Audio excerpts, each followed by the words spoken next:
Magpasensyahan kayo sa isa't isa at magpatawaran kayo kung may hinanakit kayo kanino man, dahil pinatawad din kayo ng Panginoon.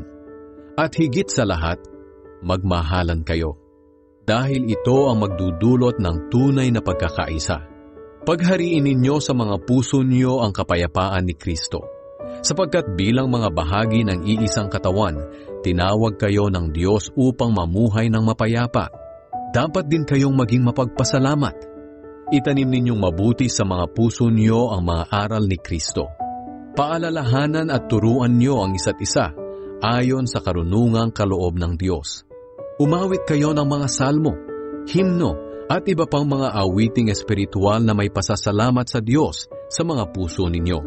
At anuman ang ginagawa niyo, sa salita man o sa gawa, gawin niyo ang lahat bilang mananampalataya sa Panginoong Hesus at magpasalamat kayo sa Diyos Ama sa pamamagitan niya.